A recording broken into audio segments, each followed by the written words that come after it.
ప్రభునందు ప్రియమైన వారలారా, ప్రభు అయిన యేసుక్రీస్తు వారి దివ్యమైన నామం బట్టి మీ అందరికి శుభములు కలుగున గాక. ఈ సమయంలో ఈరోజు 32వ దినములో మనం ప్రవేశించి ఉన్నాం. ఈ ఆత్మీయ దిద్దుబాటు కూడికలలో మనం అపోస్తల గ్రంథమును మనం ధ్యానం చేస్తూ ప్రభు మహాకృపను బట్టి మనం ఇంతవరకు మనం సురక్షితంగా వచ్చాం. దేవునికి స్తోత్రములు కలుగున గాక. రైట్, ఈరోజు 27వ అధ్యాయం. మరి మనం ఇంకా మరొక 2 రోజుల మట్టిగా ఉన్నది. ఈ 2 రోజుల్లో మనం ఈ గ్రంథం అంతా ముగించుకోబోతున్నాం కనుక మనము జాగ్రత్తగా ఫాలో అవ్వాలి. మనం చేస్తున్నాను. ఈ రోజు 32వ రోజున 27వ అధ్యాయమును మనం చూద్దాం. 27వ అధ్యాయంలో నేను 3 విషయాలు చెప్తాను. మొట్టమొదటిగా భాగములు చెప్తాను, తర్వాత సారాంశం చెప్తాను, ఆఖరిగా యథావిధిగా పాఠాలు చెప్తాను. అందులో మంచి రేవులు, ఫెయిర్ హెవెన్స్ అనేటువంటి ప్రాంతం పేరది. అక్కడ పెద్ద పెనుగాలి రావడం, 14 రోజులు వాళ్ళు సముద్రం మీద అటు ఇటు కొట్టుకురావడం, ఇక మేము బ్రతకమని వారు ఫిక్స్ అయిపోయారు.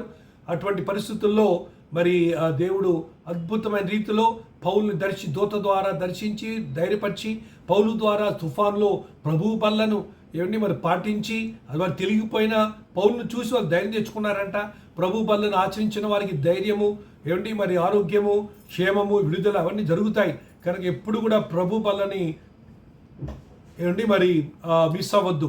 ఫస్ట్ అండ్ థర్డ్ సండే మన సంఘాలు ఇస్తున్నాం కదా, ఎటువంటి పరిస్థితులు మిస్ అవ్వ. కొందరు అనుకుంటారు ఫస్ట్ సండే తీసుకున్న చాలే అంటారు.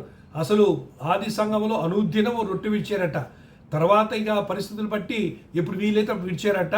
సంఘాలు వచ్చిన తర్వాత ఒక పద్ధతి, ఫస్ట్ సండే లేకపోతే ఇప్పటికీ కూడా కొన్ని సంఘాలు ఉన్నాయి మన మన మన మన రాష్ట్ర మన పట్టణంలో కూడా. వాళ్ళు ప్రతి ఆదివారం రొట్టె విడుస్తారు. సో కనుక ఎన్నిసార్లు బలలో పాలు పంపులు పొందుతాం అనేది ఎంత ప్రాముఖ్యమో అంతగా మనం జాగ్రత్తగా భద్రపరచుకోవడం అనేది కూడా అంతే ప్రాముఖ్యమని మనం చేస్తాం. ఇందులో భాగములు మనం చూసినట్లయితే 2 ప్రాముఖ్యమైన భాగాలు ఈ యొక్క మరి అధ్యాయంలో కలవు. ఇది మొత్తం ఈ అధ్యాయంలో 44 వచనాలు ఉన్నాయి. ఇందులో మొదటి నుంచి 12 వచనాలు ఆ భాగం అంతా కూడా కైసరియా నుండి మరి ఫెయిర్ హెవెన్స్ లేక మంచి రేవులు అని పేరు కలిగినటువంటి ఆ పట్టణమునకు పౌలు గారు మరి మిగతా వారందరూ కూడా సైనికులు బయలుదేరి వెళ్ళడం అనేది మనం చూస్తున్నాం. కైసరియా నుండి వారు రోమ్కి వెళ్ళాలి. పౌలు చెప్పాడు కదా, నేను కైసర్తో మాట్లాడాలి అని. అందుకని కైసర్ దగ్గర వెళ్తామని ఫేస్తూ గవర్నర్ చెప్పడం, ఇప్పుడు పౌలుని పడవలో ఎస్కాట్ ఇచ్చి పంపిస్తున్నాడు. వాళ్ళు ఒక చోట పడవ మాడారు. ఇప్పుడు వారు రోమికి వెళ్తుండగా ఈ పడవలో 276 మంది ఉన్నారు. అంటే చాలా పెద్ద పడవ. వాళ్ళకి భోజనాలు, వాళ్ళకి సరఫరాలు, ప్లస్ వారు తీసుకెళ్తున్న కార్గో ఏంటంటే ధాన్యం తీసుకెళ్తున్నారు, వీట్ తీసుకెళ్తున్నారు. సో ఇంత పెద్ద పడవ, చాలా మహాపెద్ద పడవ. కనుక ఈ పడవలో బయలుదేరి వారు మరి ప్రయాణమై కైసర్లో వాళ్ళు పడవ ఎక్కారు. మరి ప్రయాణమై మరి ఒడ్డును ఆనుకొని ప్రయాణం చేస్తున్నారు. మరి ఇక్కడ ఒకవేళ సముద్రం మధ్యలో ఆ ప్రాంతం అంతా కూడా తుఫాన్లకి బాగా పేరు మోసినటువంటి ప్రదేశం. అందుకని ఎక్కడ ప్రమాదం వస్తుందో అని చెప్పి వాళ్ళు తీరాన్ని ఆనుకొని వెళ్తూ ఉన్నారు. అది మనము మొదటి భాగం చూస్తున్నాం. సో రెండవ భాగము 13 నుంచి 44 వచనాల్లో మనం చూస్తున్నాము. మరి ఫెయిర్ హెవెన్స్ లేక మంచి రేవులు అని పేరు కలిగినటువంటి ప్రాంతం నుండి మాల్టాకు తుఫాను ప్రయాణము మనం చూస్తున్నాం. ఇవి ఈ 2 ప్రాముఖ్యమైన భాగాలు 27 అధ్యాయంలో మనం గమనించగలం. ఇందులో మనం ఇప్పుడు సారాంశంలోకి వెళ్దాం. సారాంశంలో 7 ప్రాముఖ్యమైన సారాంశాలు మీతో పంచుకోబోతున్నాను. అందులో మొట్టమొదటి సారాంశం ఏంటంటే 1 నుంచి 8 వచనాల్లో కైసరియా నుండి ఫెయిర్ హెవెన్స్ లేక మంచి రేవులు అనేటువంటి ప్రాంతమునకు ప్రయాణం అనేది మనం చూస్తున్నాం. 1 నుంచి 8 వచనాలు భాగంలో. తర్వాత రెండోది 9 నుంచి 12 వచనాలు చూసినట్లయితే మరి ఓడ యొక్క నావికుడు, కెప్టెన్, సిబ్బందికి పౌలు సలహా ఇచ్చాడు. అయ్యా, పరిస్థితి బాగలేదు, మరి మనకు అంత క్షేమం కాదు, తుఫాన్ ఏదో మరి వచ్చేటట్టుగా ఉంది అని చెప్పాడు. మరి అయినా కూడా వారు వినలేదు. ఈ 9 నుంచి 12 వచనాల్లో మనం చూస్తున్నాం. 3వ అంశము మనం గమనిస్తే 13 నుంచి 20 వచనాల్లో మరి క్రీతు నుండి ప్రయాణము మరి ప్రారంభమైతే బాగానే ఉంది. కానీ తుఫానులో ఓడ త్వరలోనే చాలా భయంకర తుఫానులో చిక్కుకోవడం అనేది చూస్తాం. 4వ విషయము 21 నుంచి 26 వచనాలు ఆ భాగంలో మనము గమనిస్తే మరి పౌలు సిబ్బందికి ధైర్యం చెప్పుట. ఓ ప్రక్కన పౌలుకి భయం ఉంది, భీతి ఉంటుంది కదా మానవులు సహజంగా. అయినా కూడా వాటన్నిటిని ప్రక్కన పెట్టి అక్కడ 276 ఆత్మలు ఉన్నాయి కనుక వారందరినీ కూడా ఉద్దేశించి చక్కగా వారి ధైర్యం చెబుతూ, నాకు రాత్రి దూత నేను ఎవరి దగ్గర నిలబడి సేవ చేస్తున్నానో ఆయన వద్ద నుంచి దూత నాకు పంపించాడు. ఆ దూత వచ్చి నాకు మాట ఇచ్చామని ఎవరు చావము, కానీ పడవ నష్టం జరుగుతుంది, మనకి అపాయం ప్రాణాపాయం ఎవరికి జరగదు, ధైర్యంగా ఉండమన్నాడని చెప్పి పౌలు ఆ దూత చెప్పిన ధైర్యపు మాటలు తనతోనే ఉంచుకోకుండా కూడా మరి ప్రాణములతో పెనుగులాడుతున్నటువంటి వాళ్ళందరికీ కూడా ఈ మాటలు చెప్పి వారిని ధైర్యపరిచిన విధానాన్ని మనము 4వ భాగంలో సారాంశంగా చూస్తాం. 5వ సారాంశంలో 27 నుంచి 32 వచనాల భాగం చూసినట్లయితే మరి కొంతమంది అక్కడ మరి వారు తప్పించుకోవడానికి ప్రయత్నం చేసినట్లు చూస్తున్నాం. పౌలు వెంటనే కెప్టెన్కి చెప్తాడు ఏంటంటే, అయ్యా వీళ్ళు ఒక తప్పించుకొని చూస్తే ఎవడు బతకడు, మనతో ఉంటేనే బ్రతుకుతారని చెప్పండి అని చెప్పినప్పుడు వెంటనే మరి ఎవరు తప్పించుకునేటువంటి ఆ సాధనాలను వాళ్ళు సముద్రం వదిలేస్తారు. ఆ విధంగా ఎవరు తప్పించుకోవడానికి వీలు లేకుండా అందరు పడవలోనే ఉంటారు. పౌలు ఎందుకలా చేశాడంటే వాళ్ళు మేలు కొరకే చేశాడు. దేవుడు చెప్పాడు పడవలో ఉన్నవారు ఎవరు కూడా. సో కనుక పడవలో ఉంటేనే అక్కడ రక్షణ. పడవ వెలుపడి ఉంటే ఆ తుఫాను అలలకు, ఆ సముద్రపు జలములకు, భయంకరమైనటువంటి వాటికి ఆ ప్రకృతి వైఫల్యానికి వారు బలైపోయి ఉండేవారు. అందుకని ఆ విధంగా కొందరు ప్రాణాలను కూడా పౌలు ప్రమాదం నుంచి తప్పించినట్లు మనము గమనించగలం. తర్వాత 6వ సారాంశము 33 నుంచి 37 వచనాల్లో మనం చూస్తే వీరు తెల్లవారుజామున వాళ్ళందరూ కూడా ప్రయాణికులందరూ కూడా అక్కడ ఉన్నప్పుడు మరి వారు తెలుసుకున్నారు ఏమనంటే ఏదో ఒక ల్యాండ్కి మన తీరానికి దగ్గరలో ఉన్నాం అని చెప్పి వారు శబ్దాల ద్వారా చాలా దగ్గర ఉన్నామని చెప్పి వారు మొత్తానికి ఏం చేశారంటే లంగరు దింపి పడవను అలాగా కదలకుండా ఆపారు. గాలి వస్తుంది, తుఫాను కొడతా ఉంది, అలా లేస్తా ఎగిసి పడతా ఉన్నాయి. కానీ ఈ రాత్రి అంతా కూడా పౌలు వారిని బలపరిచి ఏమవుదు, ఏం పర్లేదని చెప్పి వారిని ధైర్యపరిచినట్లుగా తెల్లవారుజాము వరకు కూడా ఆ విధంగా అందరూ ప్రోత్సహిస్తూ ఉన్నట్లుగా మనం చూస్తున్నాం. ఇందాక చెప్పాను నేను, పౌలు గారు నిజంగా అక్కడ నిజమైనటువంటి ఆత్మీయ పడవకు ఆయన నాయకుడు. అక్కడ జూలియస్ అనేటువంటి వ్యక్తి ఆ పడవకు ఒక మరి నాయకుడిగా ఉన్నాడేమో కానీ రోమా నాయకుడిగా వాళ్ళందరికీ 276 ఆత్మలకు నావికుడుగా ఏమండి మరి కెప్టెన్గా ఉన్నవాడు పౌలు. ఈరోజు మనము ఎవరికి మన కెప్టెన్గా ఉన్నాం, ఏ సోల్కి మనం కెప్టెన్గా ఉన్నాం అనేది మనము ఆలోచించుకోవచ్చును.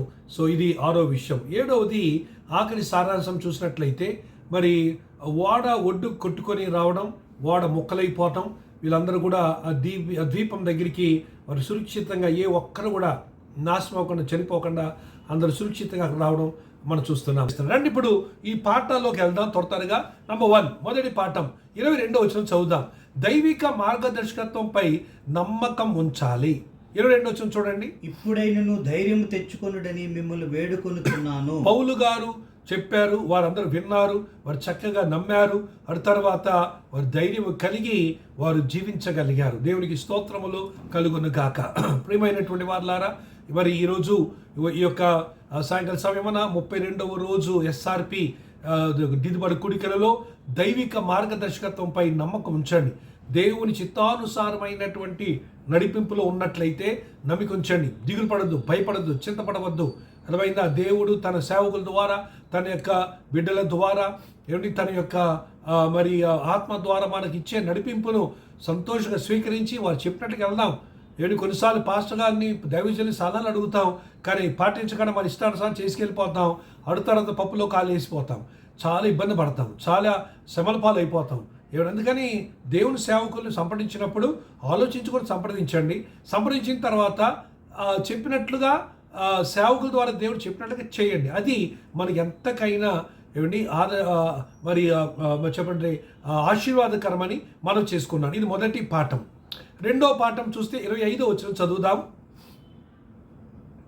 25వ వచనం. కాబట్టి అయ్యలారా, కాబట్టి అయ్యలా పౌలు గారు చెప్తున్నారు, అయ్యలారా ధైర్యం తెచ్చుకొనుడి, ధైర్యం తెచ్చుకొనుడి, నాతో దూత చెప్పిన ప్రకారం నాతో దూత చెప్పిన ప్రకారము జరుగునని నేను జరుగునని నేను దేవుని నమ్ముచున్నాను గనుక. దూత ఏం చెప్పాడు? వీళ్ళెవరు కూడా నాశనము కారు, వీరెవరు కూడా చనిపోరు, అందరు పడవైతే పోద్ది, కానీ మీరందరూ ప్రాణ క్షేమం కలిగి ఉంటారని చెప్పాడు కదా. అందుకని నేను నమ్ముతున్నానండి, నాకు నమ్మిక ఉందండి అని చెప్పి పౌలు గారి మాటలు ఆ 276 మంది ఇక నావికులకు, ఖైదీలకు, రోమ అధికారులకు, సైనికులందరికీ కూడా ఎంత ధైర్యాన్ని ఇచ్చాయో చెప్పాను కదా.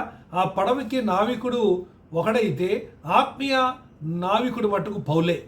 ఈరోజు నీ జీవితంలో, నీ పరిస్థితుల్లో, నీ సంఘములో నువ్వు ఆత్మీయ నావికుడిగా ఉన్నావా లేదా అనేది సేవకులను ఉద్దేశించి, అదేవిధంగా మీ టీములు మీకు ఇచ్చారు కదా, మీరు వేరు వేరు టీములు ఉన్నారు కదా, ఆ టీముల్లో మీరే ఆత్మీయ నావికులు.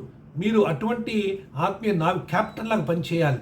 Okay, Lord's table, holy communion table ఉందనుకోండి, ఆ మినిస్ట్రీ, అది మీరు క్యాప్టెన్ లాగా పనిచేయాలి. క్యాప్టెన్ ఏం చేశాడు? వాళ్ళు ప్రోత్సహించాడు, వాళ్ళు నిరాశపరచలే, తీసి పారేయలే, తొక్కు చూపు చూడలే, చిన్న చూపు చూడలే, వాళ్ళు ఇబ్బంది పెట్టలే, వాళ్ళేం విమర్శించలే. కానీ ఏం చేశాడు? అవసరమైతే గద్ది ఇస్తాడు, అవసరమైతే తప్పు చేస్తే చెప్తాడు, ఒక అభ్యంతరం ఉంటే మాట్లాడతాడు. అందుకని దాన్ని మనం మన మనసును పెట్టుకొని నన్ను ఉద్దేశించి నన్ను లెక్క చేయకని ఇంత మాట అనేసాడా అని హృదయంలో ఎప్పుడూ బాధ పెట్టుకోవద్దు. ఎందుకంటే నావికుడికి చాలా పనులు ఉంటాయి, చాలా బాధ్యతలు ఉంటాయి, చాలా భారాలు ఉంటాయి, చాలా సవాళ్ళు ఉంటాయి, చాలా పరిస్థితులు ఉంటాయి. కనుక అంతేకాకుండా సంఘ సభ్యులందరితో కూడా నావికుడు మరి మసులుకొని ఎవరి అవసరాలు వారి కాంటెక్స్లో తీర్చాలి. ఎంత కష్టం అందుకని మీరు దయచేసి మీ సేవకులను ఎప్పుడు కూడా మీరు తప్పుగా అనుకోవద్దు. మీ సేవకుడు ప్రేమతో గద్దించినా, ప్రేమతో ఘాటుగా గట్టిగా చెప్పినా మన మంచి కొరకే. ఒకవేళ సబ్జెక్ట్ మీరు కావచ్చు, ఆబ్జెక్ట్ ఇంకెవరైనా అయి ఉండొచ్చు కదా.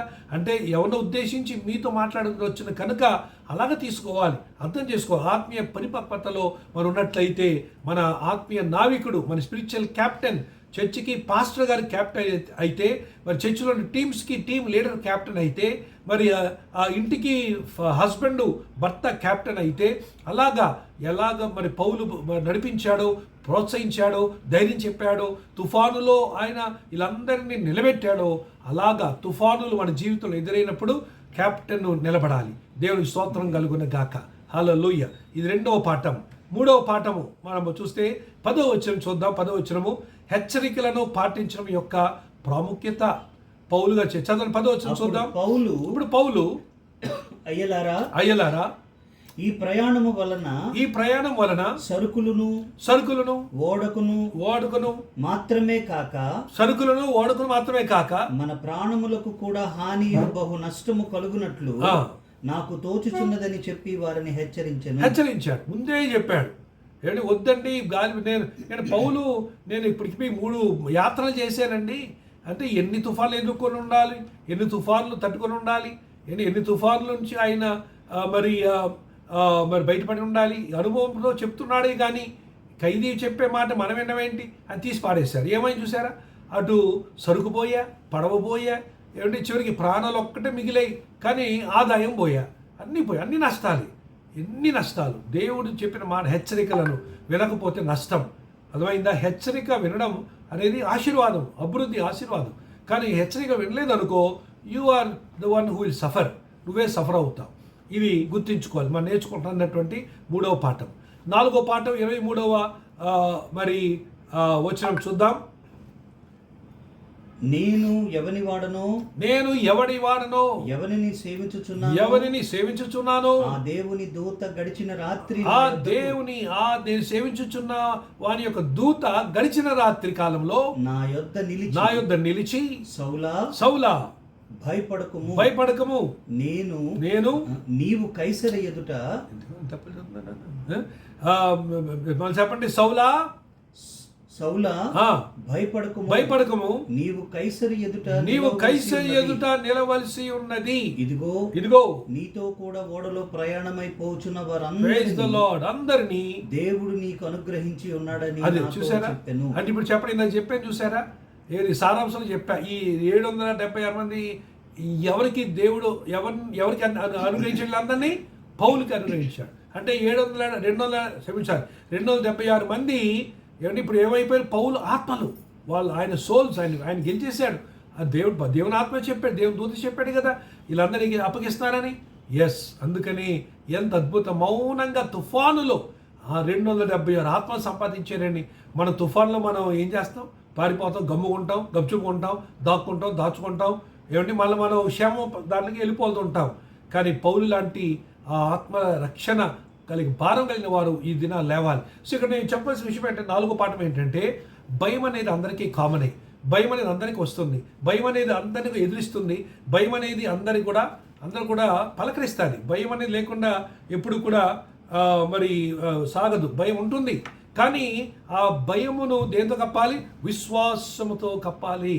Praise the lord. భయమును దేంతో కప్పాలండి? విశ్వాసంతో. You must cover your fear with faith. కానీ దేనికి తెలుగులో మాటలు తేడా ఉన్న, ఇంగ్లీష్లో 2 ఎఫ్ఏ. ఒకటేమో ఎఫ్ ఫర్ ఫియర్, ఇంకోటేమో F for faith. Cover your fears with faith, then all your fears will be totally eliminated. Hallelujah. భయాన్ని విశ్వాసంతో కప్పినప్పుడు భయాలన్నీ పోతాయి. ఏమి కూడా నిన్ను బెదిరించదు, నిన్ను భయపెట్టి నిన్ను ఆందోళనపరిచి నిన్ను వెనక్కి లాగదు. అందుకని విశ్వాసము వాడాలనే విషయాన్ని మనం చేసుకున్నాం. టైం అయిపోతుంది కానీ ముగించేస్తాం. చూడండి 5వ పాఠం 21 వచ్చిన చూద్దాం. 27 అధ్యాయం 21 వచ్చాం. 5వ పాఠంలో కొన్ని దినములు సూర్యుడైనను నక్షత్రములైనను కనబడక పెద్ద గాలి మా మీద కొట్టినందున ప్రాణములతో తప్పించుకుందమను ఆశ బొత్తిగా పోయెను. ప్రాణములు తప్పించుకుందామనే ఆశ బొత్తిగా పోయెను. Praise the lord. సంక్షోభములో నాయకత్వ పాత్ర. ఓకే, నాయకుడు నిలబడతారంటే అన్నీ బాగున్నప్పుడు కాదు. ఎప్పుడండి? పరిస్థితులు ఎదిరించినప్పుడు. ఏమండి? దావీదు ఎప్పుడు గొప్పడయ్యాడు? గొలియాతుని జయించినప్పుడు, గొర్రెలు కాసినప్పుడు కాదు. అర్థమైందా? అలాగే మోషే ఎప్పుడు అంతగా ప్రజల చేత గణపరచబడ్డాడంటే ఫరోని, ఐగుప్తు సూపర్ పవర్ని ఎదిరించినప్పుడు. అందుకని సంక్షోభంలో నువ్వు వర్ధిల్లాలి, సంక్షోభంలో నీవు గెలవాలి. చీకట్లో వెలుగు ఎలా ప్రకాశిస్తుందో నీవు వ్యతిరేక అనుభవాలలో, వ్యతిరేకమైనటువంటి పరిస్థితులలో, వ్యతిరేకమైనటువంటి ప్రతికూలపు సమయాలలో నువ్వు వెలగాలి, నువ్వు జయించాలి, నువ్వు నిలబడాలి. అది దేవుని యొక్క ఏర్పాటు. దేవుని నమ్మిన వారు ఏమంటే యెహోవా నమ్మిన వారు ఎలా ఉంటారంట? వారు బలమైన సూర్య కార్యములు చేస్తారట. కనుక ఏది కూడా మనల్ని ఆపజాలకూడదు. దేవుని స్తోత్రం కలుగును గాక. 6వ పాఠం 27వ వచనం చూద్దాం. 14వ రాత్రి వచ్చినప్పుడు మేము అద్రియా సముద్రములో ఇటు అటు కొట్టుకొని పోవుచుండగా అర్ధరాత్రి వేళ ఓడవారు ఏదో ఒక దేశము దగ్గర పడుచున్నదని యూహించి. చాలు, జాగ్రత్త వినాలి. దేవుడు ఎంత సార్వభౌముడు అనేది మన జీవితంలో అర్ధరాత్రి వేళ జరుగుతుంది. అది ఏదో నేల దగ్గర పడుతుందని తెలుస్తుంది. ఓకే, ఎక్కడైతే వారు పడవ ఆగిపోబోతుందో అది దేవుని ప్లాన్. అక్కడ పడవ ఆగడం దేవుని యొక్క కృప. ఎందుకు చెప్పాను ఇందాక, అది కానీ పడవ అక్కడ ఆగకపోయినుంటే, అనుకోకుండా ఆ దీపం వైపు వెళ్ళకపోయినుంటే, పర్లేదు వెళ్ళిపోదామని, ఎట్టుకుంటూ వెళ్ళిపోదామని అని చెప్పి వాళ్ళు ముందు తిన్నకెళ్ళుంటే ఎంత 200 మైళ్ళు దూరంలో ఉంది. తర్వాత స్టాప్ 200 మైళ్ళు. ఈ తుఫానులో ప్రయాణం అంటే సమస్యే లేదు. అంటే వీరు కానీ ఈ యొక్క ద్వీపం దగ్గరికి దేవుడు గాలులను అన్నీ వీచి పక్కకి ఈ పడవను నెట్టకపోయినుంటే వీళ్ళు వెళ్ళిపోయేవారు, సముద్రంలో మొత్తం సర్వనాశనం అయిపోయేవారు. అక్కడ యోనాను మింగినట్టు తిమంగళము పౌలు మింగుతాదా లేదు మనం చెప్పలేము. కానీ దేవుడు చూస్తే మనం వాళ్ళ మేలు కొరకు, వాళ్ళ 276 మంది క్షేమం కొరకు దేవుడు వాళ్ళు ఏం చేశాడు? ప్రక్కని ఆ పడవను ప్రక్కకు నెట్టాడు. సో కనుక ప్రియమైన దేవుని బిడ్డలారా, మన జీవితంలో కొంచెం మన ప్రక్కన నెడతాడు. ఎందుకు? ఏదో మేలు జరగడానికి. ముందున్నది ఏదో మనకు తెలియదుగా. అందుకని దేవుడు ఈ రోజు ప్రక్కన పెడతాడు, వేరే వాళ్ళని పంపిస్తాడు. మళ్ళీ నెక్స్ట్ అంటాడు, ఏంటి ప్రభు నేను ఫస్ట్ నిలబడితే ఆయన పంపించి నన్ను పక్కన పెట్టావు అని అడగొద్దు. మన మేలు కొరికే ఆయన ప్రేమించు వారికి సమస్తము సమకూడి జరుగుచున్నదని మనము ఎరుగుదము. హల్లెలూయా. 7వ విషయము 34 వచ్చి చూసినట్లయితే, ఆచరణాత్మక చర్య యొక్క ఆవశ్యకత. చూడండి ఏం చూస్తున్నాం అక్కడ. ఈ మాటలు చెప్పి ఒక రొట్టె పట్టుకొని అందరి ఎదుట దేవునికి కృతజ్ఞతాస్తుతులు అందరు వింటున్నారు. ఈ గాలిలో పెను తుఫానులో అందరు వింటున్నారు. ఏంటి పౌలు గారు ఏం చేస్తారు, అందరు వింటుండగా మన ఏంటి అందరూ ప్రార్థన సిగ్గు, గొంతు మైకి పెట్టిన కొన్నిసార్లు గొంతు రాదు. కానీ పౌలు 276 మంది ప్రక్కన నిలబడి గట్టిగా ప్రార్థన చేస్తూ, కొన్నిసార్లు మనకు కూడా అవకాశం వచ్చినప్పుడు ప్రార్థనలోని సువార్త చెప్పేస్తుంటాం. చెప్పాలి, తప్పదు, మరి వేరే అవకాశం రాదు. అందుకని అలాగా ఆచరణాత్మకమైన చర్య యొక్క ఆవశ్యకత. ప్రభు బలని ఆచరిస్తున్నాడు అక్కడ. అది వాళ్ళకి తెలియదు, ఆయన తెలుసు. కానీ అది వాళ్ళందరినీ నేను చెప్పాడు కదా, వాళ్ళకి అప్పగిస్తున్నాను అన్నాడు కదా. 276 ఆత్మలను పరిశుద్ధాత్మ దేవుని యొక్క కార్యం ద్వారా దేవుడు పౌలుకి అప్పగించాడు. దేవునికి మహిమ కలుగును గాక. 8వ పాఠం 25వ వచనం మళ్ళీ వెళ్దాం. 25వ వచనం వెళ్ళినట్లయితే దేవుని వాగ్దానాల యొక్క నిశ్చయత లేక భరోసా. కాబట్టి అయ్యలారా ధైర్యం తెచ్చుకోండి. నాతో దూత చెప్పిన ప్రకారం జరుగునని నేను దేవుని నమ్ముచున్నాను. అది నాతో దూత చెప్పిన ప్రకారము జరుగునని నేను దేవుణ్ణి నమ్ముచున్నాను. నువ్వు నమ్ముతున్నావా? వాగ్దానాలు దేవుని వాక్యం అని చెప్పి నమ్ముతున్నావా? ప్రవచనాలు దేవుడి దగ్గర వాక్యాంశాలు వచ్చినాయి నమ్ముతున్నావా? దేవుడు చేయగల నమ్ముతున్నావా? ఉద్యోగం ఇవ్వగల నమ్ముతున్నావా? మీ పిల్లలకి మంచి సంబంధాలు ఇవ్వగల నమ్ముతున్నావా? నమ్ముట నీ వల్ల అయితే నమ్ము, ప్రతి వారికి సమస్తము సాధ్యమే. నమ్మాలి ప్రేమ దేవుని బిడ్డలారా. తర్వాత 9వ పాఠము 36వ వచనం. అప్పుడు అందరూ ధైర్యం తెచ్చుకొని ఆహారం పుచ్చుకొని ఓడలో ఉన్న మేమందరము 276 ప్రైజ్ ద లార్డ్. సేమైంది, పౌలు అక్కడ ప్రార్థన చేశాడు. ఏమండి గట్టిగా అందరూ వినేటట్టుగా ప్రార్థనలు సువార్త ఏదో చెప్పేసి ఉంటాడు. అందరూ అర్థమైపోయింది, ఈయన యేసుప్రభుని నమ్ముకున్నాడు, యేసుప్రభుని ఒక దేవుడు ఉన్నాడు, ఆయనే కాపాడుతున్నాడని అర్థమైపోయింది. రొట్టె విడిచారు, తిన్నాడు. అందరూ అది చూసి వాళ్ళు కూడా తిన్నారు. సో ఇక్కడ ఏమైంది, పౌలు యొక్క విశ్వాసము, ఆయన ధైర్యము ఏమవుతండి. నాకు రాత్రి దూత కనపడ్డాడు, దేవుడు వాగ్దాన్ని నమ్ముతానని అన్నాడు కదా.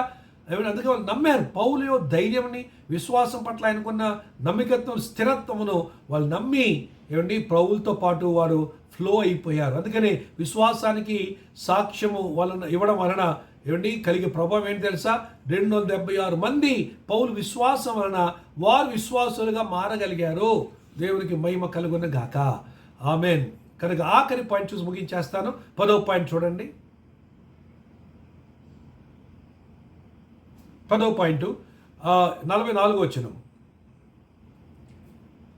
కడమ వారిలో కొందరు పలకల మీదను కొందరు ఓడ బద్దలైపోయింది, మొక్కలకలు అయిపోయింది. కొందరు ఇప్పుడు ఒడ్డున ఆ ద్వీపంలోకి వెళ్తున్నారు. చెక్కల మీదను పోవలనని ఆజ్ఞాపించను. ఈలాగున అందరూ తప్పించి దేవుడు జోక్యం చేసుకున్నాడు కనుక ఈ పడవ ఒక ద్వీపం దగ్గరలో బద్దలవడం, వాళ్ళు మామూలుగా కర్రలు చెక్కలు పట్టుకొని తేలుకుంటూ ఆ ద్వీపం దగ్గరికి వెళ్ళడం, 276 మంది అందరూ కూడా సురక్షితంగా ఉండడం అనేది దేవుని యొక్క జోక్యం వలన జరిగినది. కనుక ప్రియమైన దేవుని బిడ్డలారా, మన జీవితాల్లో దేవుని మీద ఆధారపడి ఒక్క మనిషి వలన 276 మంది రక్షించబడ్డారు. ఒక్క మనిషి వలన ఒక్క ప్రాణం కూడా పోకుండా ఆ మనిషిని దేవుడు వాడుకున్నాడు. ఈరోజు నీ కుటుంబం, నీ సమాజం, నీ అపార్ట్మెంట్స్, నీ ఫ్లాట్, నీ ఏరియా, నీ ప్రదేశము కూడా అట్టి రీతిలో మరి రక్షించబడాలంటే నువ్వు చాలు. పౌల్లాగా నిలబడు, పౌల్లాగా నీ బ్రతుకు, పౌల్లాగా నువ్వు సాక్షిగా ఉండు, పౌల్లాగా నువ్వు చక్కగా మరి నీవు దేవుని యందు నమ్మికుంచు, పౌల్లాగా నువ్వు ముందుకు విశ్వాసంతో అందరినీ కూడా నేను కలుపుకో. మరి పౌల్లాగా నీవు మరి అందరితో నువ్వు పంచుకొని పౌరులాగా నీవు ధైర్యం కలిగి విశ్వాసాన్ని ప్రకటన చేయి. అప్పుడు తప్పనిసరి సమాజం అంతా కూడా నిన్ను బట్టి రక్షణలోకి వస్తుందని చెప్పి ప్రభు పేరని మనం చేసుకున్నాను. దేవుడి మాటలు దీవించును గాక. ఆమేన్. Praise the lord.